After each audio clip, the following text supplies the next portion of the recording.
Ukraine. Beats me. Thank you and good night. No, wait. I'll flesh it out a bit. The thing to bear in mind about Ukraine is that nobody pontificating on telly knows a thing about it. That's particularly true of those retired generals on US TV now serving as lobbyists and board members for the military-industrial complex who've been champing at the bit since the fall of Kabul for another multi-trillion-dollar 2-decade sinkhole. Here at GB News, we're savvy enough to know that if you drive due east from GBHQ, you eventually hit Ukraine. After France, it's Switzerland. After Switzerland, it's Austria. After Austria, it's Hungary or Slovakia. And somewhere beyond that lies Lviv or Lvov. If you're appearing as a Ukraine expert on a TV panel, don't let anyone trick you by asking you how far it is from Lviv to Lvov. They're the same place. It used to be Lemberg, back when it was part of the Austro-Hungarian Empire. Whoa, put down that remote. We're not going to talk about the Austro-Hungarian Empire for the full hour, maybe just 40 minutes or so.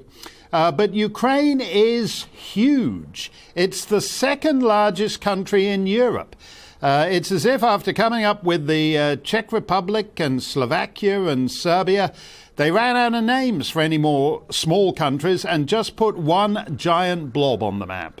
The word Ukraine is Slav, supposedly meaning borderland. So it's like the bit on the old medieval maps where the sharp contours start to bleed away and beyond they just write, "Here be dragons." In this case, "Here be Putin." But the point is, these two eastern provinces that the Kremlin has just recognized, Wosnetsk and who gives a hanks, have a combined population of 4 million or so. That'd be more than enough for a viable country in Western Europe, Ireland, Slovenia, Lithuania. But if you recall Henry Kissinger's old complaint, who do I call if I want to call Europe? Well, when Henry calls Ukraine, he certainly doesn't want to have to make 6 or 7 calls. So instead, the two biggest countries in Europe are going to war. One is corrupt and powerful, the other is corrupt and not so powerful. And Washington, which is corrupt and useless, has decided to rattle its Raytheon and Lockheed Martin sabres because they're the most expensive sabres on the planet and rattling is all they're good for. Ever since the Austro-Hungarian Empire, whoa, put down that remote. Ever since it fell apart a century ago, there has been a vacuum in Central and Eastern Europe, a hole where a great power, or at any rate a great regional power, ought to be. And that hole gets filled with very unsavory stuff. Fascism, communism, all the funisms. Right now, Hungary and Romania and Slovenia and the like are inclined toward the West, toward the European Union. And they're worried that if Putin gobbles Ukraine, they risk falling back to the east. So they feel that post-Habsburg vacuum. The European Union isn't really a great power. It's a globalist regulatory agency masquerading as an empire. Russia is a resource-rich kleptocracy masquerading as an empire.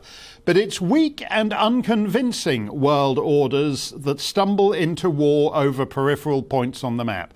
Right now, the dead husk of a moth-eaten sock puppet that is Joe Biden is almost too literal an embodiment of a dying superpower. On the other hand, Putin looks wan and puffy, and certainly not the man he was 10 years ago. As for these last 2 months in Washington and London and Paris, well, as France's General Bosquet said of the charge of the Light Brigade in the Crimea, "C'est magnifique, mais ce n'est pas la guerre." Biden, Harris, Macron, Liz Truss aren't la guerre either.